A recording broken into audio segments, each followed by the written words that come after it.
Grim dark rhythm at your local space place. Hello, and welcome to OuterSparse's review of Warhammer 40,000 Conquest. Today, my lovely, yet awkwardly nameless assistant and I will tell you what we love about this great game. Great game. OuterSparse.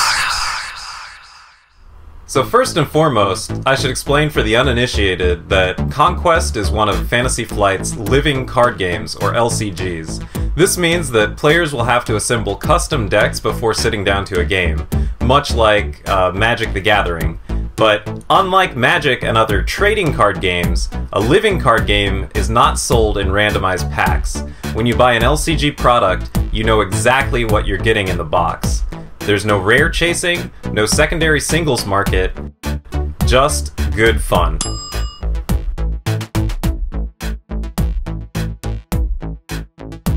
But back to Conquest.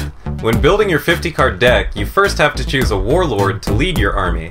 The core box comes with one warlord for each of the 7 factions, and each warlord comes with 8 cards, called a signature squad, that you must include with your deck. I really like this system because it gives a good baseline and theme for you to construct your deck around. But for your first time out, the core box includes instructions to build 35-card introductory decks so you can learn the rules and the game before digging into deck customization. With your deck assembled, a game of Conquest begins by dealing planet cards between you and your opponent. The planets serve as both battlegrounds and victory conditions. Each planet has an assortment of types, and conquering 3 planets with the same type will win you the game. Alternatively, if you're falling behind in planet grabbing, or just feeling a little bloodthirsty, you can also win by killing your opponent's warlord. Gameplay occurs across 4 phases each turn. Deployment, where you play your units, Command, where you vie for planetary resources, Combat, where your dudes punch it out, and HQ, where your army regroups and restocks. Rather than go into the finer details of the rules, I recommend you check out Fantasy Flight's excellent How to Play video, also available on YouTube. Instead, in this review, we're going to talk about what makes this great game great. Great game. Conquest does an excellent job keeping you constantly engaged with your opponent. It's done away with the standard turn structure seen in other card games, instead having players share a turn with alternating actions. This makes deployment a highly interactive experience. Unlike other card games, you can't just plop down your juicy dudes willy-nilly and say go. Deployment is more a war of bidding and bluffing, similar to sliding your chips into the pot of a poker game. You have to be careful because the first player to run out of resources or pass gives his opponent free rein to continue deployment uninterrupted. Because of this, you'll often begin by playing smaller, cheaper units hoping to get a read on your opponent. The cards are even flavored with this in mind, with many one-cost units representing recon soldiers, and this really helps draw you into the game's narrative.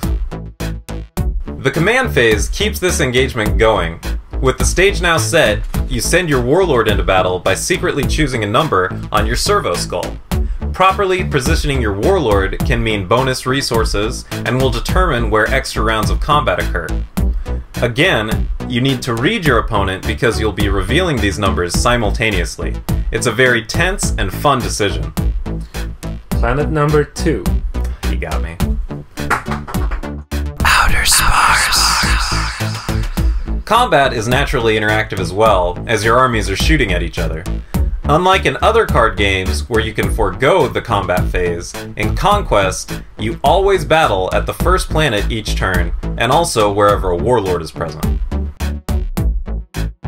No matter what phase you're in, there's always a back and forth with your opponent.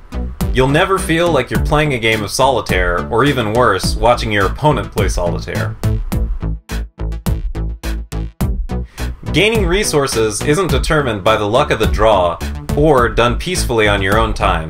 While you're guaranteed 2 cards and 4 resources at the end of every turn, anything more you'll have to fight for. Planets offer bonus resources and cards during the command phase. Simplified, players compete for these bonuses with their deployed units or warlords struggling for control of each planet. This means that a good chunk of your economy is gained in the middle of your turn, giving you the option of using those resources to help you in battle, or saving them to the next turn to plop down juicier dudes.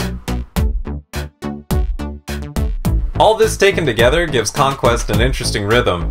Instead of a gradual crescendo of action over the long game, peaks of intensity are found in every turn. The thrusts and feints of deployment lead into the rewards of command, which can often influence but don't decide the bloody outcome of combat. Honestly, combat in Conquest isn't particularly novel, but it gets the job done. What really shines is the locality of the action. There's no global battlefield in Conquest. Each planet is its own, isolated from the others. Your juicy dudes on the 5th planet can't help their friends on the 1st. Conquest goes beyond monsters socking it out on the table. You're commanding an army in a grand galactic campaign, and the close quarters of each battlefield really sells the scale of the entire war. OuterSparse. Wrapping it up, if you only look at the rules of Conquest, it may look very similar to other games in the market, but we think it brings a very deep and fresh experience to the tabletop. We've only scratched the surface today, and highly recommend you check it out for yourselves. Great game. Great game.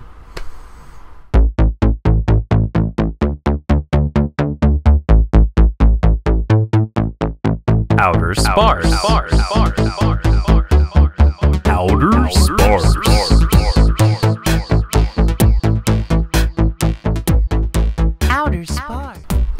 Okay, we just spent the whole review being very positive about this game, but there is one pretty big nitpick that I have with it. The box is completely useless. These cards do not fit.